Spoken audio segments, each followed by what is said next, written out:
2021년 공인노무사 2차 대비 GS 연기 노동법 김원일 노무사 강의 시작하도록 하겠습니다. 안녕하십니까. 저는 김원일 노무사라고 합니다. 반갑습니다. 네, 저 공식적인 수험 강의는 오늘 처음 시작하는 건데요. 아무래도 지금 코로나 여파 때문에 지금 학원들이 다 실강을 하지 못하고 동영상으로 지금 온라인으로 다 개강을 했는데, 여러분들이 지금 공부하시는데 코로나 때문에 좀 많이 지장을 많이 받고 있는 것 같습니다만은, 지금 독서실도 좀 쉬고 학원도 좀 실강을 하지 않고 하다 보니까 이제 공부 계획을 가지고 신림동에 들어오신 분들 좀 많이 힘드실 것 같아요. 하지만 이제 나만 그런 건 아니고 다들 그런 거니까 다들 그냥 좀 힘드시더라도 인내하시고 그렇게 공부를 좀 해주셨으면 좋겠습니다. 일단은 이제 첫 시간은 오리엔테이션을 좀 간단하게 좀 하고 그 이후에 진도를 조금씩 나갈 텐데요. 일단은 제 강의 교재는 노동법 강론이라고 그래서 이번에 이제 좋은 책 출판사에서 출간을 하게 되었고요. 저랑 이제 이나연 노무사라고 법무부인 화우에 최선임 노무사로 있는 친구가 있는데, 그 친구랑 같이 좀 편절을 해서 출간을 하게 되었습니다. 일단은 여러 선생님들 뿐만 아니라 전체 학원 전체 전반적으로 오리엔테이션이라든지 설명이라든지 인문 특강이라든지 이런 것들을 많이 진행을 했기 때문에, 사실 제가 또 한 번 말씀드리는 거는 여러분의 시간을 너무 많이 뺏는 건 아닌가 이런 걱정도 있는데, 일단 제 나름대로 일단 공부를 어떻게 좀 해야 될지 이런 것들을 좀 간단하게 좀 말씀을 좀 드리고, 그 다음에 이제 진도를 좀 나가도록 하겠습니다. 일단은 여러분들이 공부를 할 때 제일 먼저 좀 고민스럽게 좀 해주셔야 될 거는, 체계를 잘 잡아주면서 공부를 좀 하셨으면 좋겠어요.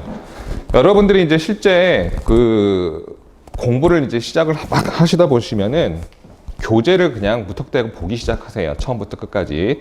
그래서 이 텍스트 중심으로 열심히 보다 보니까 나중에는 그게 기억도 잘 안 남고, 이게 뭘 물어보는지 쟁점 파악이 잘 안 됩니다. 그래서 이 체계를 좀 잘 잡고 공부하라고 말씀드린 거는, 쟁점을 잘 파악을 해 주시라는 말씀이에요. 그럼 이 쟁점은 어떻게 도출하느냐? 첫 번째는 이제 조문을 잘 보셔야 됩니다. 여러분이 이제 2차 공부하시는 분들은 이제 조문이 그렇게 많이 중요치 않다라고 많이 생각들 하세요. 사실 이 조문은 1차 시험에서 많이 나오긴 합니다. 1차 시험에 거의 한 70에서 80% 이상은 조문 시험이라고 보통 모방합니다. 거의 숫자 바꾸기라든지 문구 바꾸기라든지 이런 식으로 많이 나오는데, 2차에서는 이 조문은 어떤 역할을 하냐면 쟁점을 파악하는데 핵심을 두셔야 됩니다. 그리고 개념을 파악을 하셔야 돼요. 그 다음에 이 쟁점은 사실 이 조문이란 거는 굉장히 추상적이고 심플하게 되어 있습니다. 그런데 실제 사건을 보면은 굉장히 복잡해요. 사실관계도 복잡하고 쟁점들도 많고. 그래서 이 판례라는 게 있잖아요. 이 판례는 법에서 정한 이 조문을 실제 사건에 어떻게 적용을 할 것인가, 이거를 실제 사건의 적용입니다. 혹은 해결이라고 할 수도 있겠죠.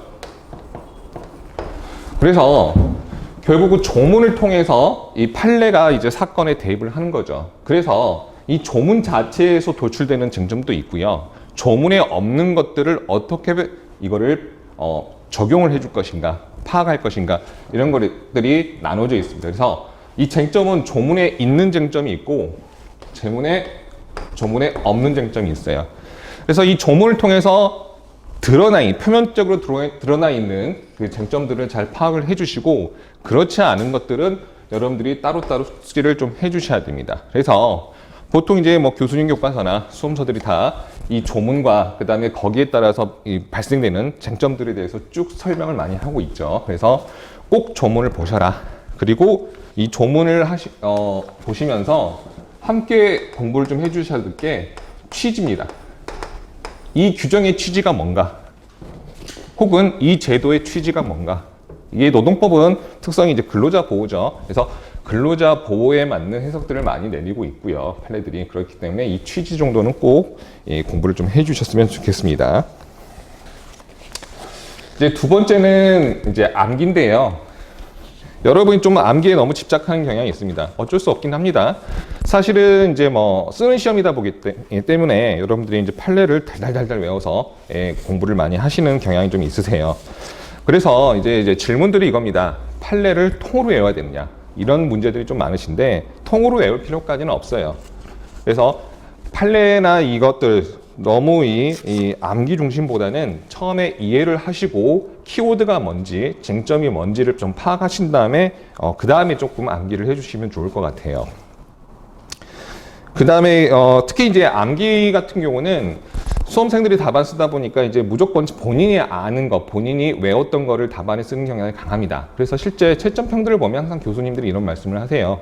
자, 사례 문제에서 제대로 된 사안포섭이 안 된다. 자기가 아는 판례들, 내용들을 그냥 쭉 나열만 한다라는 비판, 그런 이 평가들이 좀 있습니다. 이래서 이런 답안지는 이제 차별화가 안 됩니다. 다른 분들하고. 그러다 보니까 점수도 다 고만고만한 선에서 나오게 됩니다.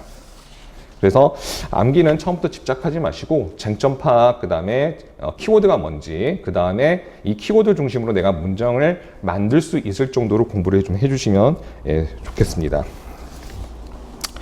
그 다음에 이제 그 질문들이 좀 많았던 게 판례 공부를 어떻게 해야 되느냐, 이거에 대한 물음들이 좀 많았던 것 같아요. 그래서 이 판례를 암기는 하시는데 못 쓰겠다. 즉 현출이 안 된다는 거죠, 답안에. 이런 어떤 그 문제점들을 호소하시는 분들 좀 많으세요. 자, 이게 무슨 말이냐면은 결국은 이 암기만 했을 뿐 이해가 제대로 안 됐다는 이야기입니다. 결론적으로. 왜냐하면 못 쓰겠다, 현출이 안 된다는 거는 제대로 된 쟁점 파악이 안 됐다는 이야기예요.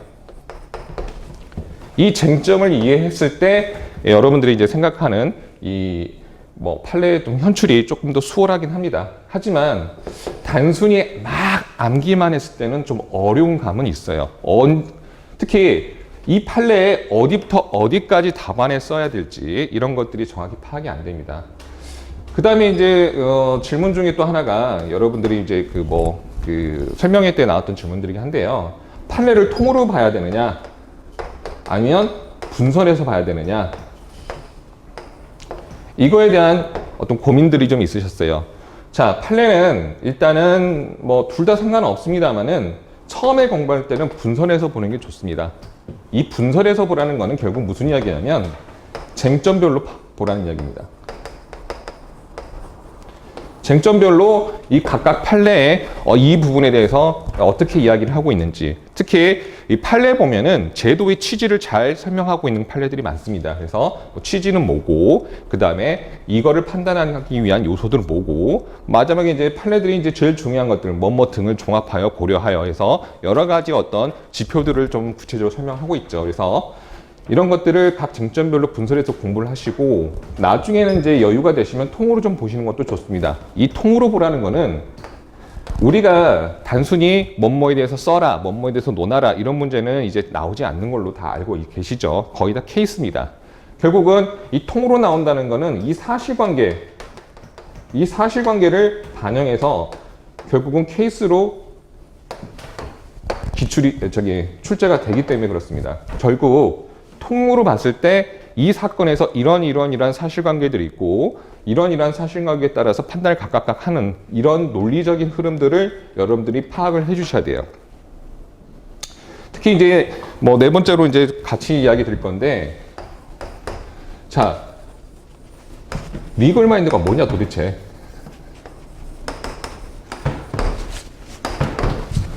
리걸 마인드 이렇게 말을 하는데 도대체 이거 무슨 소리인지 모르겠다. 그나마 이제 법학 전공이신 분들은 이제 리걸 마인드에 대해서 전설적으로만 듣고 있죠.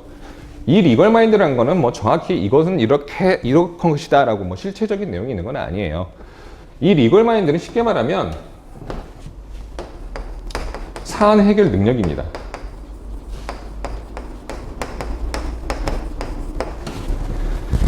자, 우리가 아까 계속 말씀드린 거는 조문이 굉장히 추상적입니다. 그러면 이 조문을 실제 사례관계에서 어떻게 적용을 시킬 것이냐, 적용을 어떻게 시킬 것이냐에 대한 게 리걸 마인드예요. 쉽게 말하면은 여러 가지 복잡한 사정에 사실관계들이 있죠. 그래서 다툼이 있습니다.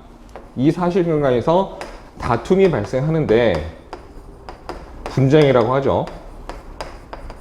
이 분쟁을 해결하는 논리적 과정이라고 생각하시면 되세요. 그 논리의 근거는 결국은 법 조문, 법에 대한 해석입니다. 그래서 이 리걸 마인드라는 거는 이러한 분쟁이 발생했을 때 법에 맞게끔 어떻게 이거를 적용해 줄 것이냐, 어떻게 결국은 해결을 해 줄 것이냐, 이거에 대한 과정이라고 생각하시면 되세요. 그래서 우리가 시험 보는 수험생 입장에서는 이 리걸 마인드라는 건 결국 우리가 케이스로 나온 문제를 해결하는 과정입니다. 그래서 이 리걸 마인드가 도대체 뭐길래 이걸 어떻게 공부해야 되는데 이렇게 너무 고민을 너무 하실 필요는 없으세요. 여러분들이 각각 쟁점을 잘 파악하시고 그 다음에 어떻게 이것들을 판례들이 해결해 가는지 결국은 어떤 논의를 해줘야 되는 그런 논리적 흐름의 과정, 이게 추론, 논증의 과정이다라고 생각해 주시면 될 것 같아요. 그 다음에 이제 네 번째로 좀 말씀드리고 싶은 거는 다섯 번째죠. 예, 다섯 번째로 말씀드리고 싶은 거는 교재입니다. 교재를 어떻게 정리할 것인가, 이거가 이제 쟁점인데, 쟁점이라고 하기보다는 이제 여러분의 그런 항상 가지고 있는 고질적인 고민이죠. 자, 이 교재 정리는 자기만의 정리가 필요합니다. 그래서 뭐 이거를 한 권으로 얇게 따로 별도로 이렇게 뭐 직접 만드셔서 단권화 하시거나 아니면 뭐 요약서에다가 여러분들이 이것저것 합쳐서 단권화 하시는 방법들도 좀 있으신데, 자, 첫 번째 이제 여러분들이 교재를 볼 때 이제 줄치고 중요한 것들을 표시를 많이 하시는데 처음에는 이거를 연필이나 샤프로 좀 진행을 좀 해주세요. 처음부터 볼펜이나 혹은 뭐 형광펜, 색깔펜으로 하시다 보시면, 자, 이것저것 막 하다 보면 나중에 책을 보면 다 중요합니다. 뭐가 중요하고 뭐가 중요하지 않고, 특히 이번 시험에서는 어떤 게 좀 더 포인트를 줘야 되는지 이런 것들이 구분이 안 돼요. 나중에 이제 처음 공부하시는 분들이 이제 연필로라도 줄을 쳐보시면 뭐 책에 한 3분의 1, 3분의 2, 뭐 굉장히 많이 줄이 그어져 있을 겁니다.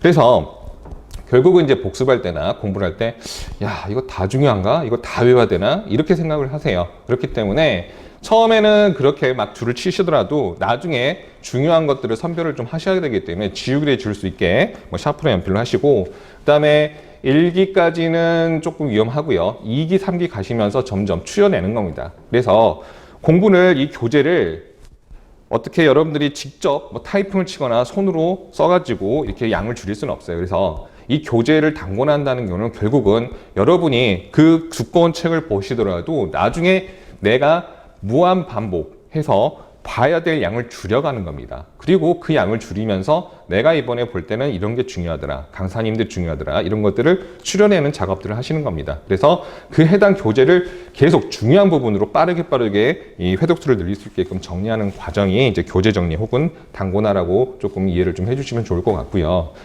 그 다음에 이제 뭐 단권화를 하시다 보면은 이제 요약서에 하시다 보면 이것저것 막 붙입니다. 손으로 써서 붙이기도 하고 뭐 그런 건 괜찮은데 모든 모의고사를 다 거기다 집어넣으려고 하지 마세요. 차라리 여러분들이 이제 선택하신 뭐 강사님의 모의고사를 이제 뭐 나중에는 이제 모아가지고 스프링 제본을 하시고, 그 다음에 이제 다른 뭐 강사님의 모의고사는 뭘 냈는지 이런 것들을 보시려면은 뭐 문제만을 가지고 구해서 그것만 해서 따로 이렇게 스프링 제본 해가지고 그것만 한 번씩 이렇게 쟁점 파악하는 용으로 좀 보시면 좋을 것 같아요. 그래서 굳이 모의고사 한 땀 한 땀 다 오여서 책에다 붙일 필요는 없다라고 조금 권해드리고 싶어요. 이 단권화 작업을 너무 열심히 하시다 보면은 내가 이걸 왜 하고 있지라는 생각이 들 수도 있습니다. 정말 손이 빠르고 정리가 빠르신 분들은 뭐 빠른 시간 안에 이렇게 할 수 있는데 손도 느리고 이제 쟁점 파악도 잘 안 되고, 처음 공부하신 분들은 이게 일종의 그냥 시간만 허비하는 그런 좀 쓸데없는 과정이 될 수도 있어요. 그래서 최대한 본인이 보는 교재의 양을 줄일 수 있도록 그렇게 조금 정리를 해주신 방향으로 공부를 좀 해주셨으면 좋겠습니다. 그 다음에 이제 여러분들이 보통은 이제 강사님들 말씀하시겠지만 예습, 그 다음에 복습을 철저히 해줬으면 좋겠다라고 말씀 많이 하세요.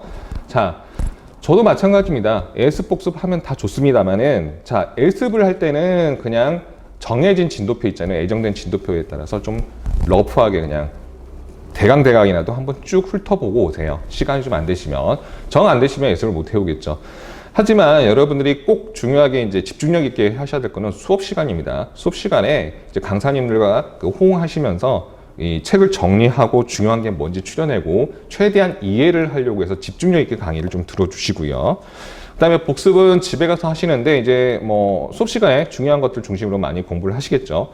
하시는데 공부를 다 했다라고 생각하시고 덮으신 다음에 리마인드를 좀 해보셔야 됩니다. 왜냐하면 아무런 생각 없이 쭉 책을 보시다 보면은 결국 덮는 순간 다 암기했던 게 다 날아가요. 이해했다고 생각하는 게 이해한 것도 아닐 수도 있고요. 그래서 결국은 책을 덮고 자, 내가 지금 뭘 봤지, 뭘 공부했지 스스로 리마인드를 해보는 그런 시간을 좀 가졌으면 좋겠습니다. 이 리마인드는 뭐 이제 유명한 합격수기나 뭐 수험계에서 유명하신 분들이 있는데 그 뭐 백지에다가 자기가 공부했던 걸 쭉 한 번씩 써보는 방법들 뭐 이런 것도 있고요. 그냥 머릿속에 떠올리고 내가 그거를 법을 모르는 사람한테 설명을 할 수 있을 정도로 계속 이 리마인드 연습을 좀 해주시면은 훨씬 학습에 도움이 많이 될 것 같습니다. 그 다음에 이제 뭐 1차를 좀 같이 공부하시는 분들이 좀 있으세요. 특히 이제 연기부터 강의를 듣고 하신 분들은 자, 1년 이상 잡고 좀 빡시게 공부를 해서 동차로 한번 시도를 해보겠다고 생각을 하시는데 이 1차 준비하신 분들은 조금 전략적으로 들어가셔야 됩니다. 수험을. 잠시만요.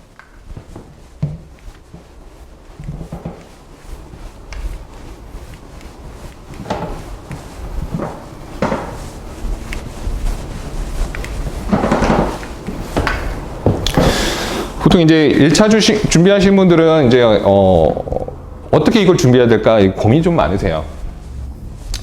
물론 이제 대부분 다 어느 정도 숙지를 하고 오셨을 건데, 자, 1차는 이제 과목이 노 1, 노 2, 그 다음에 사보가 있죠. 사보법, 그 다음에 민법, 그 다음에 이제 선택이 있는데,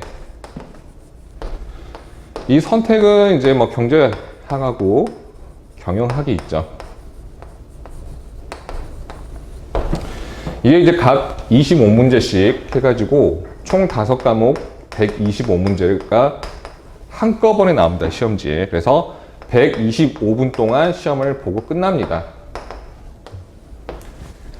뭐 과목별로 나눠서 쉬는 시간 있는 게 아니에요. 그냥 쭉 가죠.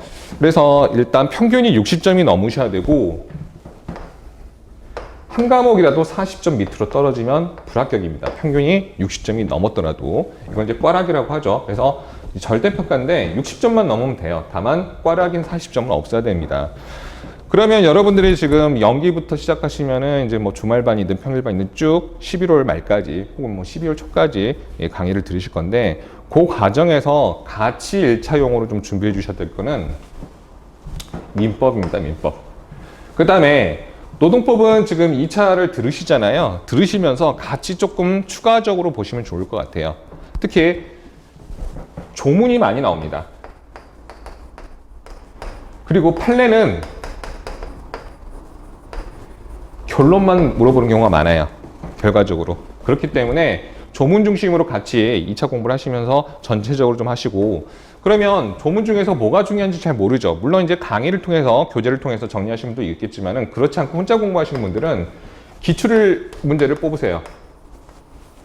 이 기출 문제는 큐넷이라는 데가 있어요. 여러분 이제 모든 나 앞으로 이제 시험 접수라든지 합격자 배포라든지 이 큐넷이라는 데서 이루어지는데 이 큐넷의 자료실에 가시면은 그간 뭐 기출 문제가 또 있습니다. 아니면 프라임업 학원 그 자료실 가시면은 거기에도 기출 문제들이 다 업데이트가 돼 있어요. 그래서 이 기출 문제를 객관식이니까 기출 문제를 다운 받으셔가지고 쓱쓱쓱 보시면서 중요도만 표시를 하는 겁니다. 특히 기출 문제 보실 때는 답만 체크해서 외우겠다. 이건 조금 위험할 수 있어요. 왜냐하면 조문이 바뀌는 경우들이 많습니다. 그래서 이런 것들을 물어보거나 해서 해당 조문에다가 그냥 본인이 정리하는 조문에다가 체크를 하셔야지 그냥 기출문제에 답 다 넣고 외우는 거는 좋지 않습니다. 절대. 하지만 기출 분석을 해보시면은 어디서 많이 나오더라 이런 것들이 나오기 때문에 자 1차 노동법 1, 2는 기출문제 중심으로 조문 중심으로 좀 같이 공부를 해주시면 좋을 것 같고 그 다음에 이게 이제 문제죠. 민법이 이제 사실은 민법 총칙, 물권법, 그리고 뭐 채권법, 그리고 가족법 이렇게 나눠져 있는데 우리 이제 시험 범위는 자 민총하고요, 민법 총칙하고 채권 총칙하고 총론하고 그 다음에 채권 강론하고 요 세 파트에서 나옵니다. 자 민법 총칙은 이 민법의 전반적으로 적용되는 모든 그런 원리에 대해서 설명하고 있는 게 이제 민법 총론이고요. 채권 총론, 채권의 전체적인 적용되는 그런 원론적인 이야기이고, 채각은 자 우리가 이제 그 계약이 여러 가지가 되게 많습니다. 그래서 이 계약 각각의 이 전형 계약이라고 하는데 각각의 계약들에 대해서 설명하고 있는 게 이 채권 강론입니다. 그러면 여러분들이 이제 처음에 비전공자들은 민법 보시면 이제 돌아버립니다. 멘붕이 와요. 뭐 이런 게 있지? 이러면서. 그래서 이것도 이제 전략적으로 이거를 내가 100점 맞겠다 이렇게 접근해서는 안 되시고 비전공자들은 40점에서 60점 사이 내가 맞겠다라는 각오로 40점이면 이제 10개 정도 되죠. 10개에서 뭐 5개 정도 15개나 되나요? 15개 정도 되죠. 그래서 요 정도 맞겠다라는 각오로 공부를 하시는데 이 민총이 꽤 많이 나옵니다. 시험 문제가. 그래서 이 민총은 꼼꼼하게 공부를 좀 해주세요. 이거를 제일 많이 공부를 하시고 그 다음에 채권 총론은 그 다음으로 조금 공부를 하시고요. 특히 이제 최근에 우리 이제 수험계 쪽의 수험서들을 보면은 이제 민법에 관한 내용들을 가지고 쟁점을 노동법 책에 그 쟁점에서 많이 다루고 있어요. 그래서 그런 부분 정도 이해할 수 있을 정도로 공부를 좀 해주시면 되는데 그래서 민총에 조금 투자를 많이 하셔서 공부를 하시면 되고요. 그래서 가을에 겨울에는 노동법하고 민법을 좀 같이 준비를 좀 해주시고요. 그 다음에 이 사법법은 말이 법이지 법리가 없어요. 자, 뭐 실업급여 며칠부터 며칠까지 주고 뭐 대상이 어떻게 되고 이런 숫자 노름입니다. 그냥 기술적인 법이에요. 그렇기 때문에 이 사회보험법은 또 개정도 자주 됩니다. 그래서 미리 책 사면 낭패 보는 경우가 굉장히 많습니다. 개정된지 모르고 난 그것만 공부했다가 시험 가서 틀린 경우도 많아요. 그래서 이거는 시험 한 달 전에 뭐 강의를 통해서 교재 사가지고 빠르게 정리해서 한 2, 3회도 중요한 거 중심으로 보시면 돼요. 그래서 노동법 1, 2에서 점수를 좀 많이 올리겠다. 그 다음에 사법법은 뭐 60점 이상 받겠다. 민법은 40점, 50점 뭐 이렇게 비전공자는 갈 수밖에 없겠죠. 그 다음에 이제 선택은 경제학하고 경영학인데 이제 경제학은 조금 어렵습니다. 그래서 경제학이 원래 전공이신 분들이라든지 접해보신 분들은 경제학 가시면 되겠지만은 이 경영학이 일반 비전공자들이 접근하기는 좀 쉽습니다. 다른 시험에 비해서 이 경영학 난이도가 굉장히 낮아요. 상식선에서 풀리는 문제도 있습니다. 저 같은 경우는 이제 처음에 이렇게 선택이 있을 때 서점에 가서 고민을 했어요. 책을 펼쳐보고 봤는데 경제학은 외계어 있습니다. 법대생 입장에서는 전혀 모르겠어요. 근데 경영학은 뭐 이래저래 어디 풍월로 들었던 것들도 좀 있고 해서 찍어보니까 이거는 뭐 10문제 중에서 서너 문제는 맞추더라고요. 그래서 공부 조금만 더 하면 되겠구나 싶어서 경영을 선택을 했던 거고요. 그리고 이제 이 경영학이나 경제학은 표준 편차가 적용됩니다. 선택 둘 중에. 그래서 이 꽈락 40점이 있잖아요. 이거는 원점수가 선택에서는 원점수나 변환점수 둘 중에 하나만 40점을 넘어가면 됩니다. 즉 원점수나 변환점수가 40점 둘 다 안 되면 그때는 이제 꽈락이 되는 겁니다. 그래서 이 선택 이거 할 때는 꼭 그 원점수는 꼭 40점을 넘자. 원점수보다 높아질 수도 있고 낮아질 수도 있어요. 이 경영학 이 부분이나 경제학. 예전에 이 경제학이 굉장히 어렵게 나오고 경영학이 쉽게 나오다 보니까 경제학은 3개만 맞춰도 합격했던 때도 있었습니다. 근데 뭐 이거를 풀어가지고 3개를 못 맞힌 경우도 있었어요. 차라리 일렬로 그냥 한 번으로 쭉 했으면 붙었을 겁니다. 어차피 뭐 한 25% 확률이니까요. 그죠? 그래서 그런 문제들도 있고 해가지고 뭐 전공이 경제학이 아니시면은 뭐 경영학을 하시는 게 조금 더 낫지 않을까 싶어요. 그 다음에 뭐 이제 나중에 2차 선택 과목 하실 때 뭐 노동경제학을 하시겠다고 하시는 분들은 연관해서도 경제학을 하시면 되시는데, 자, 그렇지 않은 분들은 이제 경영을 하시면은 인사노무라든가 뭐 경영조직이나 이런 내용이 조금씩 들어가 있습니다. 그래서 어떤 그거를 이해하는 데 이제 바탕으로 조금 삼아 주시면 될 것 같고요. 특히 이제 경영학에서도 계산 문제가 있긴 있습니다만은 그걸 내가 다 풀겠다라고 해서 시간 투자를 하지는 마세요. 뭐 한 개 공식 정도 외워서 나오면 푸는 정도, 그 정도만 해서 접근을 좀 해주시면 될 것 같습니다. 그래서 1차를 정리하시려면 물론 일단 영어 시험을 받아야겠죠. 영어 시험을 받으시고 가을에는 노동법과 민법을 먼저 시작을 하세요. 그 다음에 이제 시험이 다가오시면 사법법을 하시면 되시고, 그 다음에 이 선택은 틈틈이 조금 뭐 그렇다고 오래 할 필요는 없어요. 올해는 말고 내년 뭐 한 봄쯤에나 조금 늦는다 싶으면은 이제 일요일 달부터 좀 시작을 좀 하시면 충분히 1차는 붙을 수가 있습니다. 그래서 뭐 공부 방법 관련해서는 뭐 이 정도로 좀 설명을 드리고, 답안 쓰는 방법에 대해서 이제 제가 특강을 한번 찍어서 올려드리긴 했어요. 그래서 그거를 보시면은 이제 기출문제 영역이라든지 기출문제 유형이라든지 이런 것들을 다 조금 정리해서 올려드렸으니까 이 강의 자료로 한번 좀 참고를 좀 하시면 될 것 같고, 자, 답안 쓰는 거 너무 어렵게 생각하지 마시고요. 특히 연기 때는 답안 쓰는 거 그렇게 고민할 필요 없습니다. 일기 때부터 조금씩 고민하셔야 되는데, 제가 드리고 싶은 말씀은 꼭 몇 가지만 드리면, 자, 꼭 문제를 꼼꼼하게 봐라. 문제를 좀 제대로 꼼꼼하게 좀 보셔야 되고, 물어보는 것을 써줘야 됩니다. 물어보지도 않은 것을 주구장창 나 많이 알아요, 나 잘했죠 라고 열심히 써봤자 점수 안 나옵니다. 오히려 써야 될 부분을 못 쓰면서 득점을 못하는 그런 문제가 있어요. 특히 이제 그 모의고사 때 다뤄봤던 판례라든지 사례들이 나온다, 비슷한 사례가 나왔다 그러면 여러분은 그 문제를 읽지도 않고 대충 훑어보고 내가 이거 써봤으니까 본인이 알고 있었던 내용들을 그냥 쭉 써버립니다. 그러면 운이 좋아서 이게 소위 아다리라고 하죠. 아다리가 잘 맞으면 운이 좋아서 딱 떨어지면은 이제 점수가 나오는데, 쟁점이라든가 논점 일탈이 생기거나 누락이 생기게 되면은 결국은 점수가 그렇게 많이 나오질 않아요. 그래서 문제 꼭 좀 꼼꼼하게 좀 봐주시고 물어보는 게 뭔지 거기에 맞는 답을 좀 하셔야 된다라는 거를 좀 강조드리고, 그다음에 이제 답안량을 좀 많이 써야지라고 이제 좀 이쪽 바닥에서 좀 그래요. 많이 쓸 필요는 없습니다. 보통 이제 5점당 한 페이지, 그래서 뭐 50점은 10페이지, 25점은 뭐 5페이지 이렇게 써야 된다. 그래서 노동법 1, 2 각각 뭐 한 15페이지씩은 써주고 나와야 된다. 이렇게 말씀을 하시는데 그럴 필요 전혀 없습니다. 물론 암기를 완벽하게 하시고 쓰는 속도가 빠르시면 뭐 다 쓰셔도 상관없어요. 뭐 쓸 거 다 쓰고 양을 많이 쓰는 건 상관이 없는데, 자, 제한된 시간에서 열심히 그걸 다 써내기는 쉽지는 않습니다, 현실적으로. 그래서 자, 물어보는 것만 중심을 잘 써주고 사례 해결을 잘 써주시고, 결국은 판례도 판례 원문 그대로 외울 수 있으면 굉장히 좋습니다. 복사기라고 합니다. 예전에 이제 사법시험 했을 때 그렇게 외우는 사람들이 가끔 있었어요.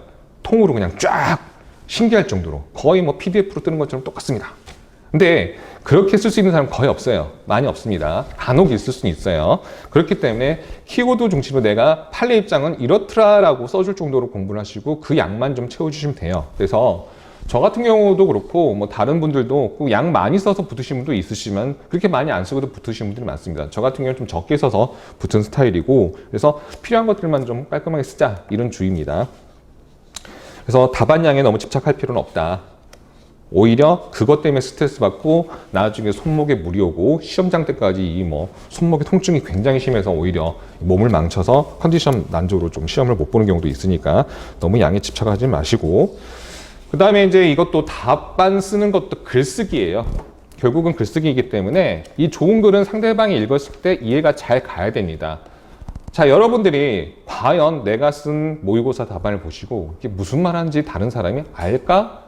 이해가 가나? 한번 자문을 좀 해보세요. 스스로 물어보세요. 그래서 결국은 쉽게 그 다음에 어떤 쟁점과 직점을 넘어갈 때는 자연스럽게 글쓰기 하듯이 넘어가시면 되시고요. 그 다음에 이제 뭐 목차 잡는 거에 너무 스트레스 받으시는데 그렇게 받을 필요는 없어요. 물어보는 거에 대해서 논리적으로 이것들을 순차적으로 논의를 해줘야 되니까 그거에 대한 목차를 달아주고, 사실 이제 케이스는 뭐 문제 제기, 문제 소재 뭐 이런 거 써주시고, 그 다음에 학설 뭐 쓸 수 있으면 쓰고 아니면 뭐 패스하죠. 그 다음에 판례, 그 다음에 검토를 해주시고, 그 다음에 그 사례에 대한 해결을 풍부하게 해주셔야 되는 거죠. 그래서 이 사례 해결을 풍부하게 해주는 걸 사안포섭이라고 하는데, 자, 우리 시험이 예전에 이제 케이스가 나온 게 시작한 본격적으로 나오는 게 19회 때입니다. 그때부터 이제 법전이 지급이 되면서 이 법조문을 외워서 쓰는 시험이 아니에요. 이제는 예전에 이제 18기까지는 법조문을 외워서 뭐 육아휴직급여에 대해 써봐라 뭐 이런 것들이 나왔었지만 지금 그런 문제 전혀 안 나옵니다. 그렇기 때문에 결국은 그리고 케이스가 그 이후로부터 조금 길어져요. 점점 그 문제의 길이가 길어집니다. 실제 올해 시험 굉장히 길었죠. 이제 최초로 아마 시험지가 2페이지로 넘어간 최초가 아닌가 싶은데, 그렇게 이제 사례에서 사실관계가 복잡하게 주어지게 되면은 거기서 주어진 사실관계에 대해서 판단을 해주는 겁니다. 그래서 여러분이 뭐 사안의 포섭이 어렵다, 사안의 포섭이 뭐냐, 뭐 이런 질문들을 많이 하시는데, 사안의 포섭은 별게 아니에요.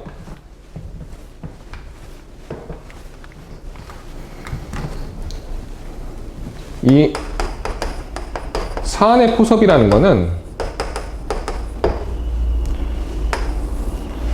자, 문제에 있는 사실관계 있죠. 이 각각의 사실관계에서 하나 뽑아서 판례에서 판단하고 있는 어떤 지표들이라든지 판단 기준들이 세부적으로 있어요. 그러면 이 각각의 어떤 기준에 맞춰서 매칭을 시켜준다라고 생각하시면 되세요. 그래서 이 사실관계를 판례에서 판단하는 그런 지표들 혹은 판단 기준들에 대해 매칭을 시켰더니 이게 인정되더라. 그러면 판례에 따르면 결국 이 사례는 판례의 결론에 따라 뭐 인정이 된다, 인정이 되지 않는다, 뭐 이런 식으로 매칭 시켜주는 작업을 생각하시면 되세요. 복잡하게 생각할 필요 없어요. 그래서 결국은 이 사안의 포섭을 풍부하게 해줘야 된다라고 이야기하는 것들은 뭐냐면, 사실관계들이 굉장히 문제가 지문이 길잖아요. 그러면 거기에 있는 것들을 한 땀 한 땀 뽑아서 매칭을 하나하나 써주는 것들.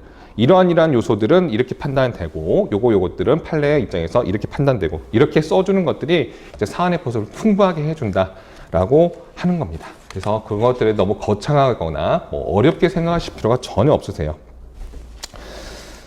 그래서 이 정도 조금 설명을 좀 드리고, 마지막으로 이제 최근에 이제 보면은 몇 년 사이에 이제 뭐 판례 법리에서 써라 이런 것들이 좀 나올 때가 있어요. 물론 이제 케이스를 주거나 준사례를 주고, 자, 판례 법리에 따라 판단해라 이런 문제도 있겠지만은, 자, 대놓고 판례 법리를 써라 이렇게 이야기하는 것들이 뭐냐면, 그 판례의 고득점을 얻기 위해서는 그 문제에 대해서 이 판례의 흐름이 있습니다. 기존의 종전의 판례와 최근에 나왔던 판례가 입장이 바뀔 수도 있고요.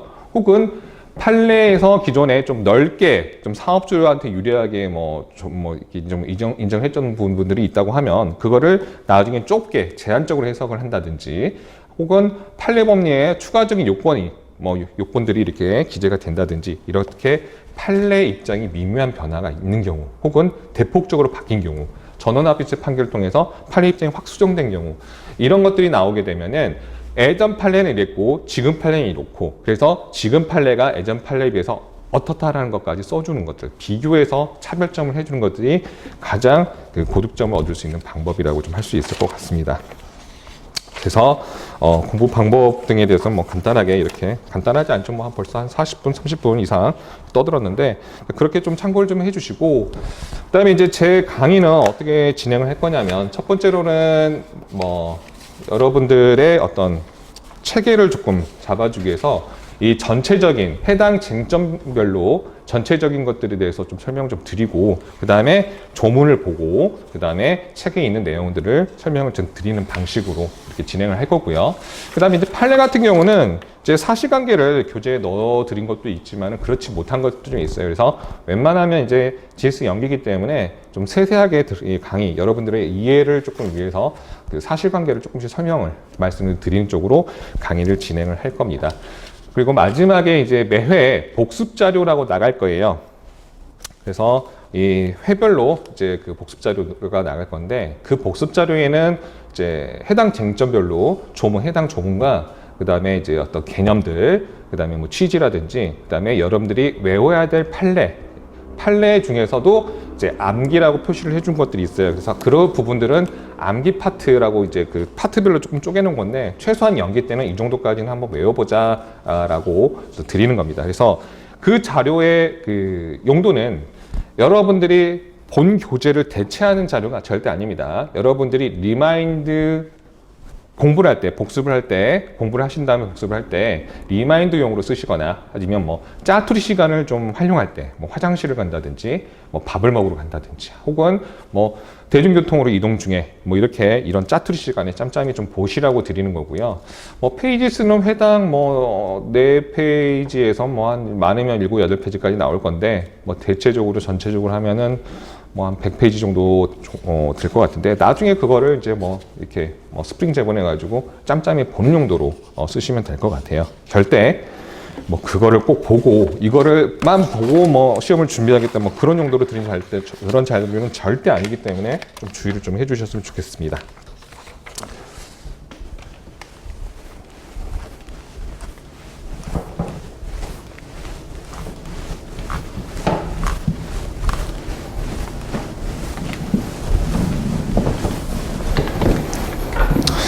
자, 그러면 진도를 이제 한번 나가려고 하는데요. 뭐 강의 기획서는 이제 뭐 같이 올려 드렸을 거고, 일단은 GS 연기의 목표는 이해입니다. 여러분이 어느 정도 이해를 해 주셔야 돼요. 이 이해는 뭘 하셔야 되냐면 쟁점에 대한 이해입니다. 그 다음에 판례의 기본 입장이 어떤 것들인지 결론적인 거. 그 다음에 두 번째, 조금 이제 이해가 조금 잘 되신 분들은 이 판례가 판단한 근거가 뭔지에 대한 좀 이해, 이런 것들이 좀 필요합니다. 그래서 최대한 이해를 많이 하셔야 돼요. 왜냐하면 암기만 하시면 이 암기는 휘발성이 굉장히 강합니다. 내가 어제 암기했던 것도 오늘 되면 다 까먹어요. 그래서 이해를 하게 되고 키워드 중심을 알게 되면은 내가 스스로 문장을 쓸 수가 있습니다. 그래서 그거를 위해서 여러분들의 그 이해를 좀 높이자, 그런 취지에서 이제 강의가 들어갈 거고요. 뭐 진도표를 드리긴 했습니다만은 뭐 진도가 뭐 최대한 맞춰서 할 건데요. 오늘은 제가 조금 진도를 좀 느슨하게 잡았어요. 그래서 조금 자세하게 강의를 좀 하도록 하겠습니다. 자, 교재 보겠습니다. 자, 이 교재 방식은 이제 뭐 많은 수험서들이 마찬가지겠지만은 그 쟁점별로 지금 돼 있어요. 쟁점별로 파악이 돼 있고, 그래서 이제 그 출제될 수 있는 쟁점을 쉽게 말하면 조금 토막을 내놔서 이렇게 서술을 하고 있습니다. 그리고 이제 교재량이 제 거는 그렇게 많지는 않아요. 보통 지금 수험서들이 700페이지, 800페이지, 많은 건 1000페이지가 넘어가는 수험서들이 좀 있는데, 저는 기본적으로 양을 많이 늘리는 걸 좋아하지는 않습니다. 지금 이제 혹시나 모를 불이타 때문에 이제 강사님들이 이것도 해주시고 저것도 해주시고 하다 보니까 굉장히 지엽적인 부분들도 굉장히 많다고 보이고, 그래서 최대한 필요한 것들, 그리고 이 정도까지는 알아줬으면 좋겠다. 뭐 제 교재에도 뭐 지엽적인 판례는 좀 있지만은 그래도 최대한 여러분들이 양을 늘리지 않게끔 좀 할 수 있게끔, 뭐 있을 건 다 있다고 생각하는데 간혹 몇 가지가 빠질 수는 있어요. 이런 것들은 강의하면서 제가 추가적으로 좀 프린트나 이런 걸 제공을 해드리겠습니다.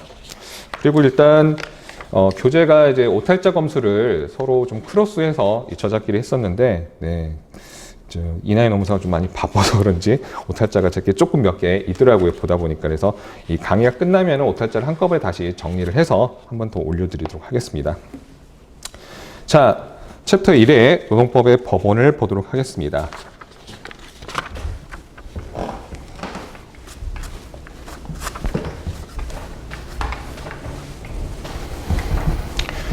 교재를 뒤를 보시면은 일단은 거의 제가 조문을 먼저 소개를 하고 있는데 이 법원 부분은 조문을 넣지 않았어요. 왜 그러냐면 조문이 없습니다. 어떤 조문이 없냐면 법원, 우리가 뭐 지방법원, 대법원이 하는 그 법원은 아닙니다. 이 법원에 대한 규정, 정의 규정이 없습니다. 그럼 이 법원이 뭔지에 대해서는 학설이라든지 혹은 판례에 따라서 판단할 수밖에 없어요. 이 법은, 법원이란 거는 이 법법자의 근원 원자입니다. 뭐 표현된 그대로 보면 법의 근원이 뭐냐, 즉 법의 소스가 뭐냐 이겁니다. 결국은 이 법원이란 건 어떤 거냐면 어떤 사건이 발생했잖아요. 그럼 이 사건에 대한 판단을, 분쟁이 생기면 우리가 뭐 노동청이라든지 뭐 노동위원회라든지 이렇게 행정기관을 통해서 하는 분쟁 해결도 있겠지만은 기본적으로는 자, 법관이 재판을 하죠. 법관이 사건에 대해서 판단을 해서 이 청구를 뭐 인정을 해줄 것인지 아니면 부정할 것인지에 대해서 결론을 내줘야 되죠. 그러면 이 사건에 대해서 법관이 판단하는 근거가 있을 거 아니에요. 뭘 가지고 판단해 줄 것이냐. 이게 법원입니다. 그래서 이 법원이란 건 이제 간단하게 말씀드리면은 자, 어떤 사건, 사실을 해결하기 위해서 이 법관이 판단 징표, 판단 근거로 삼는 뭐 그 규범의 존재 형식이라고 이렇게 합니다. 그래서 이 법원의 종류는 뭐 대표적인 게 법이죠, 법. 법령. 혹은 뭐 법률이라고 하기도 하고요. 이런 것들이 있어요. 이건 법이니까 당연히 판단 기준이 되겠죠. 그러면 이거는 국가기관, 뭐 국회에서 제정해서 그다음에 뭐 대통령이 공포하고 이런 절차들을 거치죠. 그래서 이렇게 국가기관이 정하지 않은 것들은 그러면 어떻게 적용할 수 있을까? 이게 문제되는 거죠. 제일 이제 문제되는 거는 이제 뭐 단체 협약이라든지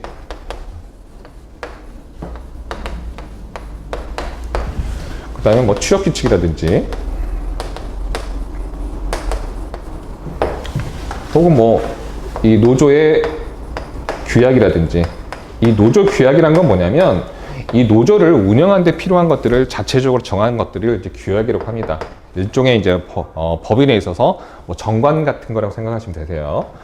혹은 뭐 근로계약, 우리 근로계약을 이제 하면 계약서를 쓰죠. 그러니까 여러분들 중에서 뭐 아르바이트를 해보셨거나 뭐 직장에 다니신 분들이 이 근로계약은 뭐 해본 경험들이 있을 겁니다.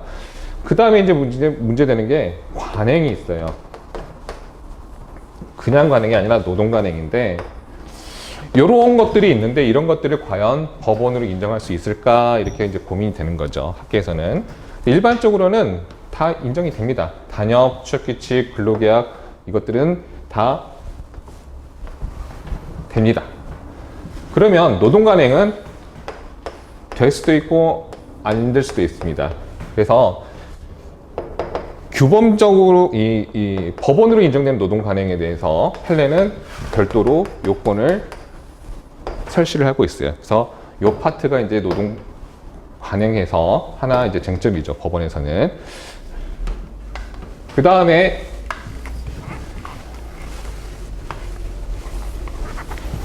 여러 개의 법원이 있잖아요. 이 법원과 법원이 여러 개 있으면 서로 다를 수 있잖아요, 결론이. 그죠? 어떤 거는 예를 들어서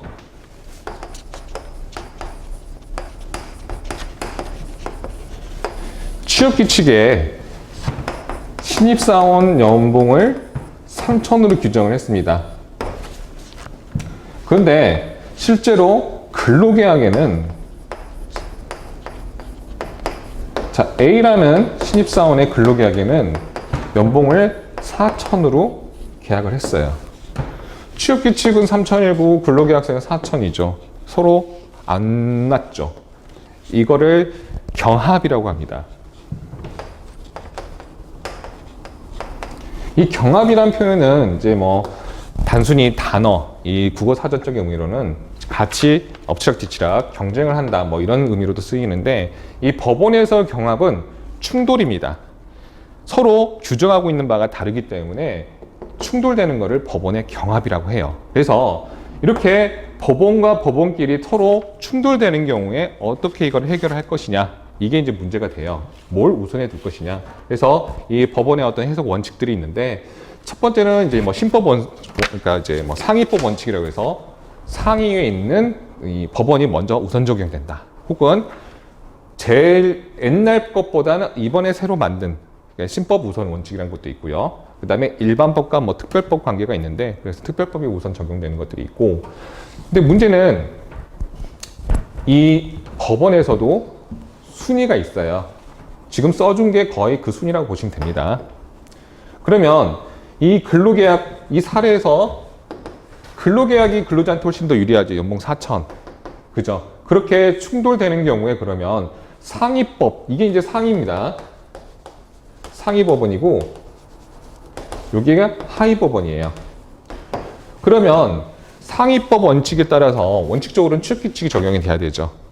충돌되는 경우. 하지만 근로자 입장에서는 이 하위법원인 근로계약이 더 유리해요. 이런 것 경우에 어떻게 이거를 해결해 줄 것이냐 해서 이걸 이제 유리성의 원칙이라든지 그냥 유리의 원칙이라고도 합니다.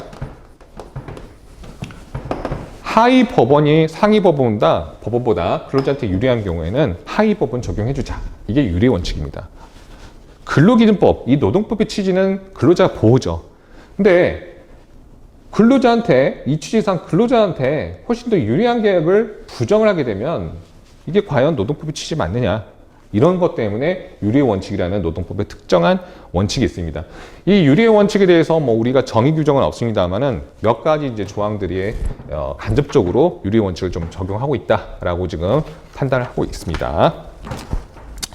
그래서 이제 교재를 한번 쭉 볼 건데, 네, 지금 잠깐 쉬었다 교재 들어가도록 하겠습니다.